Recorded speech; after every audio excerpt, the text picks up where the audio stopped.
11월 11일 수요일 은총의 숲 새벽 묵상을 시작합니다. 오늘의 말씀은 마가복음 15장 37절부터 39절까지의 말씀입니다. 예수께서 큰 소리를 지르시고 숨지시니라. 이에 성소 휘장이 위로부터 아래까지 찢어져 둘이 되니라. 예수를 향하여 섰던 백부장이 그렇게 숨지심을 보고 이르되 이 사람은 진실로 하나님의 아들이었도다 하더라. 예수님의 죽음. 그리스도인은 예수님의 죽음 이야기에 익숙합니다. 예수님의 죽음 이야기를 처음 듣는 것처럼 다시 낯설게 볼 수 있다면 그것은 큰 복일 것입니다. 예수님은 아침 9시에 십자가에 달리셨습니다. 그리고 오후 3시에 큰 소리를 지르시고 숨을 거두셨습니다. 십자가에 달리신 지 6시간 만입니다. 생각보다 예수님은 빨리 운명하셨습니다. 예수님의 죽음을 보도하면서 마가복음은 궁금증을 유발하는 이야기들을 전합니다. 정오인데 온 땅이 어두워졌습니다. 합리적으로 생각하면 일식이 일어났다고도 여길 수 있습니다. 그러나 예수님이 십자가에 달리셨을 때는 유월절 명절이었습니다.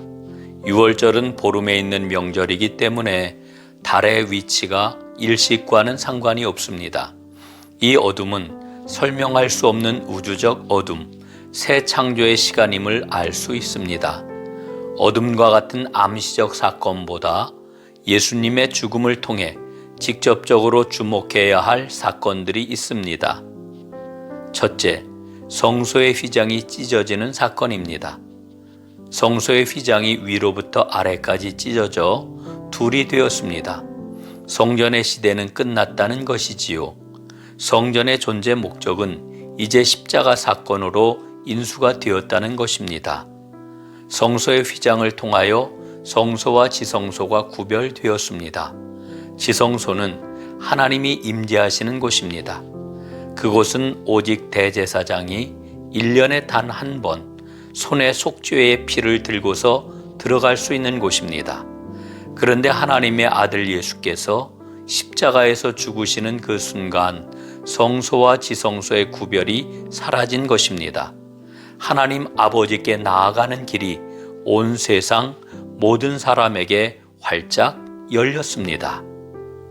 둘째, 로마 백부장의 증언입니다.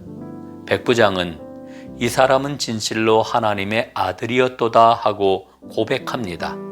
이 말은 예수님을 하나님의 아들이라고 진심으로 말한 첫 번째의 증언입니다. 마가복음은 처음부터 하나님의 아들 예수 그리스도의 복음의 시작을 대놓고 선포했습니다. 그리고 이 말은 예수님이 세례 받으실 때에도 예수님이 변모하실 때에도 들려왔습니다. 예수님이 체포되신 후에는 가야바도 하나님의 아들이냐고 물었고 무리들도 같은 말로 예수님을 조롱했습니다. 그런데 지금 대제사장도 명망 있는 랍비도 충성스러운 제자도 아닌 전쟁에 닳고 다른 로마 군인의 입에서 예수는 하나님의 아들이시라는 고백이 나온 것입니다. 이는 나팔소리입니다. 정말로 하나님 나라가 온 세상에 임했다는 큰 신호입니다. 예수님의 사형을 집행한 사람의 입에서 터져나온 예수는 하나님의 아들이었도다 하는 믿음의 고백. 그 고백대로 오늘 우리는 예수님을 믿고 있습니다. 예수님의 십자가 죽으심을 통해 하나님께로 나아가는 길이 열렸습니다. 이제 우리도 백부장처럼 하나님의 아들 예수를 증거하게 하옵소서. 아멘.